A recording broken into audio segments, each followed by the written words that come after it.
लोकसेवा आयोगको तयारी गरेर बसिरहनुभएका सम्पूर्ण साथीहरूलाई नमस्कार। आज मैले मिति 2077 साल 3 महिना 17 गते गोरखापत्रमा प्रकाशित लोकसेवाको सामग्रीहरू प्रस्तुत गर्न गइरहेको छु। कृपया ध्यान दिएर सुन्नुहोला। यहाँहरू मेरो च्यानलमा नयाँ हुनुहुन्छ भने कृपया च्यानल पनि सब्स्क्राइब गरिदिनुहोला। यहाँहरूको लागि मैले नयाँ समसामयिक विषयवस्तुलाई समेटेर जानकारीहरू ल्याउने गरेको छु। कृपया च्यानल सब्स्क्राइब गरिदिनुहोला। अब लागौँ आजको विषयवस्तुतर्फ। 1 नम्बरमा रहेको छ लोकसेवा आयोग विधेयक प्रतिनिधि सभाबाट कहिले पारित भएको हो। यसको सही उत्तर रहेको छ विक्रम सम्वत 2077 साल असार 9 गते, 2075 साल पुस 24 गते विधेयक प्रतिनिधि सभामा दर्ता भएको थियो। पारित विधेयक अनुसार आयोगले कानुनी रूपमा अब सङ्गठित संस्था, सुरक्षा निकाय र अन्य संस्थाको समेत पदपूर्तिको परीक्षा सञ्चालन गर्न सक्नेछ। त्यस्तै आयोगले ती निकायको पाठ्यक्रम पनि तयार पार्नेछ। सोही पाठ्यक्रम अनुसार नै लिखित परीक्षा सञ्चालन, आयोगले तोकेको कार्यविधि अनुसार नतिजा प्रकाशन लगायतका काम अगाडि बढ्नेछन्। विधेयक अनुसार अब लोकसेवाले विश्वविद्यालय र शिक्षक सेवा आयोग बाहेक 50% वा सोभन्दा बढी सेयर वा जायजथामा नेपाल सरकारको स्वामित्वमा रहेको संस्थान, कम्पनी, बैंक, समितिको पदपूर्तिका लागि पाठ्यक्रम निर्धारण र परीक्षा सञ्चालन गर्ने काम गर्नेछ। त्यसै गरी सङ्घीय कानुन बमोजिम स्थापित वा नेपाल सरकारद्वारा गठित आयोग, संस्थान, प्राधिकरण, निगम, प्रतिष्ठान, बोर्ड, केन्द्र, परिषद र अन्य सङ्गठित संस्थाको पनि पदपूर्ति लगायतको काम गर्नेछ। त्यस्तै नेपाली सेना, नेपाल प्रहरी, सशस्त्र प्रहरी बल, नेपाल र राष्ट्रिय अनुसन्धान विभागको पनि पाठ्यक्रम निर्धारण तथा परीक्षा सञ्चालन गर्नेछ। विधेयक पारित भएसँगै प्रदेशमा गठित लोकसेवा आयोग पनि क्रियाशील हुनेछन्। प्रश्न नम्बर 2 मा रहेको छ केन्द्रीय तथ्याङ्क विभागको जनसङ्ख्या घडी अनुसार 2077 साल असार 12 मा नेपालको जनसङ्ख्या कति पुगेको छ। 3,634,000 3,634 पुगेको छ।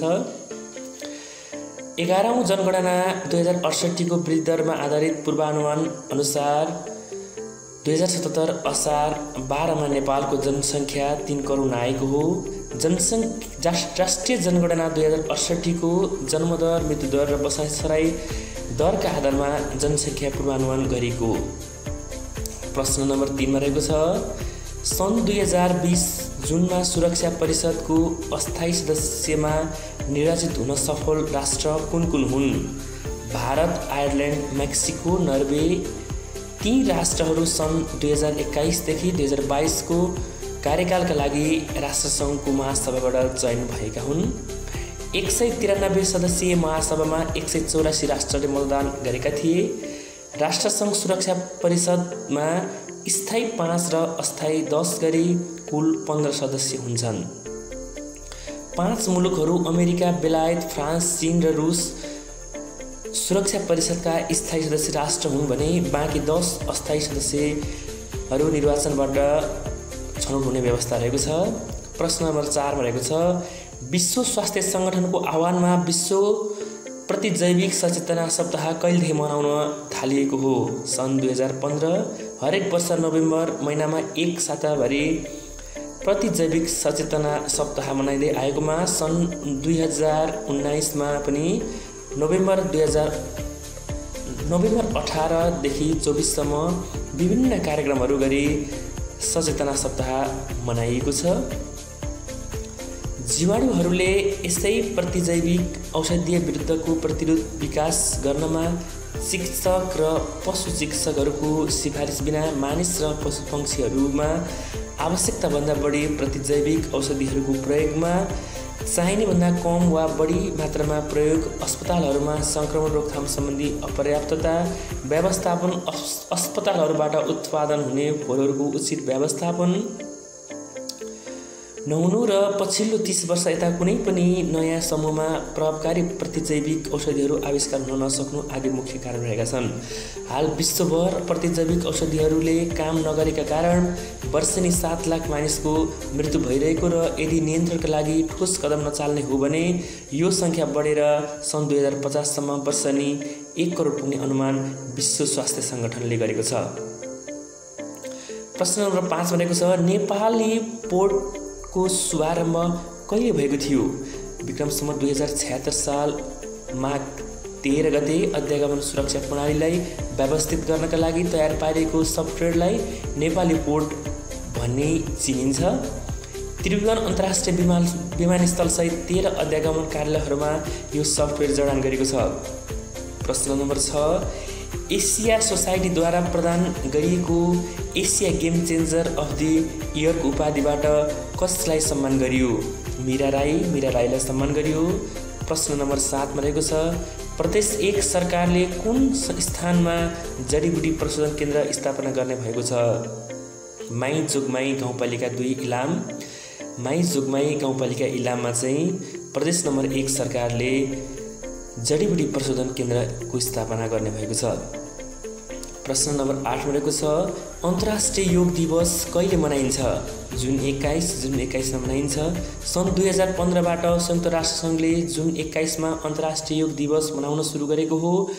नेपालमा माघ 1 गतेलाई राष्ट्रिय योग दिवसका रूपमा मनाउन थालिएको छ। प्रश्न नम्बर 9 समाजसेवी तथा शिक्षाविद अङ्कुर बाबा जोशीको निधन कहिले भएको थियो? विक्रम सम्वत 2077 साल असार 6 गते। प्रश्न नम्बर 10 मा रहेको छ एक ओडा एक व्यायामशाला निर्माणको योजना अघि बढाउने स्थानीय तह कुन हो? टोखा नगरपालिका हो। प्रश्न नम्बर 11 मा रहेको छ संयुक्त राष्ट्र सङ्घद्वारा नीलो आकाशका लागि सफा हावा दिवस कहिले मनाउने गरिन्छ? सेप्टेम्बर 7। यो दिवस सन् 2020 देखि मनाउने निर्णय भएको हो। प्रश्न नम्बर 12 रहेको छ पुतली घर नामक कृतिका लेखक घनश्याम खड्का हुन् भने सयौं पुतली नामक कृतिका लेखक को हुन्? उमा सुवेदी हुन्। प्रश्न नम्बर 13 मा रहेको छ नेपालसँग दोहोरो कर मुक्ति सम्झौता भएका राष्ट्रहरू कतिवटा छन्? 11 वटा रहेका छन्। नेपालसँग दोहोरो कर मुक्ति सम्झौता भएका राष्ट्रहरू 11 वटा रहेका छन्। 1 मा भारत, दोस्रो चीन, तेस्रो बङ्गलादेश, चौथो श्रीलङ्का, 5औं पाकिस्तान, 6औं कतार, 7औं दक्षिण कोरिया, 8औं नर्वे, 9औं थाइल्यान्ड, 10औं अस्ट्रिया, 11औं मौरिसस। क्वेसन नम्बर 14 रहेको छ मलेसियामा सुल्तान अब्दुल्लाह अहमद शाह नयाँ राजाको रूपमा कहिले निर्वाचित हुनुभयो? सन् 2019 जनवरी 14। सन् 2019 जनवरी 14 मा। क्वेसन नम्बर 15 मा रहेको छ अन्तर्राष्ट्रिय मातृभाषा दिवस कहिले मनाइन्छ? फेब्रुअरी 21 मा। सन् 2020 मा यो दिवस ल्याङ्ग्वेज विदाउट बोर्डर नाराका साथ मनाइएको थियो। सन् 2020 मा यो दिवस चाहिँ ल्याङ्ग्वेज विदाउट बोर्डर नाराका साथ मनाइएको थियो। भाषाको कुनै सीमा हुँदैन भन्ने नाराका साथ मनाइएको थियो। यो दिवस सन् 2000 देखि मनाउन थालिएको हो। यो दिवस चाहिँ सन् 2000 देखि मनाउन थालिएको हो। यो दिवस सन् 2000 देखि मनाउन थालेको छ। 16 नम्बर क्वेसन रहेको छ नेपालमा दोस्रो पटक प्रदेश प्रमुखहरूको नियुक्ति कहिले गरियो? विक्रम सम्वत 2076 साल कार्तिक 18 गते। 2076 साल कार्तिक 18 गते गरियो। क्वेसन नम्बर 17 मा रहेको छ हाल नेपाल राष्ट्र ब्याङ्कको गभर्नर को हुनुहुन्छ? यसको सहितहरू महाप्रसाद अधिकारी। मन्त्री परिषदको 2076 चैत्र 24 गतेको बैठकले अधिकारीलाई 5 वर्षका लागि 17औं गभर्नरका रूपमा नियुक्त गरेको हो। क्वेसन नम्बर 18 लिम्पियाधुरा लिपुलेख र कालापानी क्षेत्र समेटिएको नेपालको नयाँ राजनीतिक तथा प्रशासनिक नक्सा संविधानको निशाना छापमा समेट्ने सम्बन्धी संविधान संशोधन विधेयक राष्ट्रपतिद्वारा कहिले प्रमाणीकरण भएको हो? विक्रम सम्वत 2077 साल असार 4 गते। विक्रम सम्वत 2077 साल असार 4 गते चाहिँ राष्ट्रपति विद्यादेवी भण्डारीले प्रमाणीकरण गर्नुभएको हो। प्रश्न नम्बर 19 मा रहेको छ भूमि व्यवस्था सहकारी तथा गरिबी निवारण मन्त्रालयले कालापानी लिपुलेख र लिम्पियाधुरा सहितको भूभाग समितिको नयाँ नक्सा कहिले सार्वजनिक गरेको हो? विक्रम सम्वत 2077 साल जेठ 7 गते सार्वजनिक गरेको हो। सन् 1816 मार्च 4 को सुगौली सन्धि अनुसार नेपालले पश्चिम सीमाबिन्दु लिम्पियाधुरासम्मको भूभाग नयाँ नक्सामा समावेश गरेको छ। सरकारले आर्थिक वर्ष 2077-78 को नीति तथा कार्यक्रममा अतिक्रमित भूमि समावेश गरेर नयाँ नक्सा सार्वजनिक गर्ने बताएको थियो। 2077 साल जेठ 4 मा बसेको मन्त्री परिषद बैठकले नेपालको अत्यावधिक नक्सा स्वीकृत गरी लागू गर्ने निर्णय गरेको थियो। भूमि व्यवस्था सहकारी तथा गरिबी निवारण मन्त्री पद्मा कुमारी अर्यालद्वारा नेपालको नयाँ नक्सा राजनीतिक र प्रशासनिक नक्सा सार्वजनिक गरिएको हो। प्रश्न नम्बर 20 मा रहेको छ, सन् 2020 को पुलिट्जर पुरस्कार कसलाई प्रदान गरिएको थियो? कसलाई प्रदान गरियो? अमेरिकी लेखक कोल्सन व्हाइटहेडलाई प्रदान गरिएको छ। प्रश्न नम्बर 21 मा रहेको छ, कोरोना परीक्षणमा प्रयोग हुने विधि आरडिटी को पूरा रूप र्यापिड डायग्नोस्टिक टेस्ट हो भने पीसीआर को पूरा रूप के हो? पोलिमर्स चेन रिएक्सन हो। क्वेसन नम्बर 22 मा रहेको छ, बाहिरी जीवाणुबाट शरीरलाई बचाउनका लागि प्रयोग गर्ने सामग्री पीपीई को पूरा रूप के हो? यसको सही उत्तर हो पर्सनल प्रोटेक्टिभ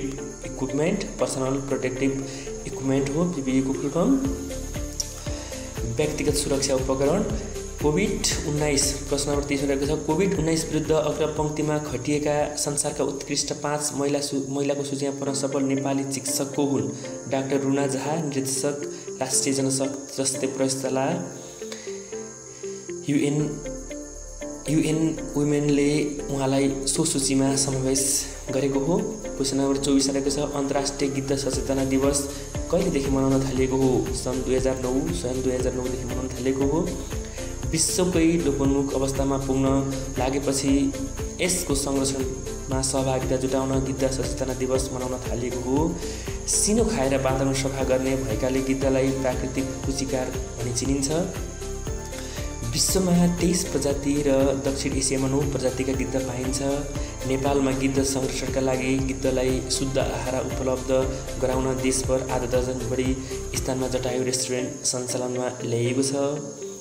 प्रश्न नम्बर 25, नेपाल सरकारले कहिलेदेखि अङ्ग्रेजी भाषा समेत प्रयोग गरी नयाँ ढाँचाको नेपाली नागरिकताको प्रमाणपत्र वितरण गरेको छ? विक्रम सम्वत 2066 साल मङ्सिर 1 गते। यसअघि नेपाली भाषामा मात्र नागरिकता दिइन्थ्यो। क्वेसन नम्बर 26 मा रहेको छ, पर्वतको कुस्मादेखि बागलुङको बलेवा जोड्ने कालीगण्डकी नदीमाथि निर्मित एसियाकै पहिलो र विश्वकै दोस्रो अग्लो बन्जी जम्पको उद्घाटन कहिले गरेको थियो? विक्रम सम्वत 2076 माघ 16 गते। सो बन्जी जम्प 228 मिटर उचाइमा रहेको छ। 228 मिटर उचाइको रहेको छ। प्रश्न नम्बर 27 मा रहेको छ, नेपालमा पहिलोपटक राष्ट्रिय जनस्वास्थ्य सर्वेक्षण कहिले गरियो? विक्रम सन् 1996 मा नेपालमा पहिलोपटक राष्ट्रिय जनस्वास्थ्य सर्वेक्षण गरिएको थियो। प्रश्न नम्बर 28 मा रहेको छ, नेपालमा चिनिया इन्टरनेट कहिलेदेखि सञ्चालनमा आएको हो? विक्रम सम्वत 2074 साल पुस 28 गते। नेपालमा चाहिँ चिनिया इन्टरनेट चाहिँ 2074 साल पुस 28 गतेदेखि सञ्चालनमा आएको हो। स्थल मार्गबाट रस हुँदै अप्टिकल फाइबर मार्फत इन्टरनेट कनेक्सन जोडिएको। अब विश्व परिवेशमा नेपालको सूचना मार्ग भारत र चीन दुवै तर्फबाट सम्भव भएको हो। प्रश्न नम्बर 29 मा रहेको छ, नेपाल वायुसेना निगमले इतिहासमै पहिलोपटक वाइड बडी जहाज कहिले भित्राएको हो? विक्रम सम्वत 2075 साल असार 14 गते। विक्रम सम्वत 2075 साल असार 14 गते भित्राएको हो। नेपाल र भारत प्रबुद्ध समूहमा नेपालको तर्फबाट संयोजकको जिम्मेवारी कसलाई दिएको थियो? डाक्टर भेषबहादुर थापा। भारतको तर्फबाट भगत सिंह कोसियारीलाई दिएको थियो भने नेपालको तर्फबाट डाक्टर भेषबहादुर थापालाई दिएको थियो। यहाँलाई आज मैले विक्रम सम्वत 2077 साल असार 17 गते गोरखापत्रमा प्रकाशित लोकसेवा तयारी गरेर बसिरहनुभएका सम्पूर्ण साथीहरूको लागि महत्त्वपूर्ण हुन सक्ने विषयवस्तुहरू प्रस्तुत गरिसकेको छु। यहाँहरूलाई आज प्रस्तुत गरेको विषयवस्तु कस्तो लाग्यो? सल्लाह सुझाव र प्रतिक्रिया कमेन्ट बक्समा छोड्न नभुल्नुहोला र सेयर पनि धेरैभन्दा धेरै साथीहरूलाई गरिदिनुहोला भन्न चाहन्छु। र यहाँहरूले यो च्यानललाई सब्स्क्राइब गर्नुभएको छैन भने कृपया च्यानल सब्स्क्राइब गरिदिनु होला पनि भन्न चाहन्छु र फेरि पनि अन्य भिडियो ल्याउने बाचा गर्दै आजको यस भिडियोबाट बिदा हुन चाहन्छु। हस्त नमस्कार।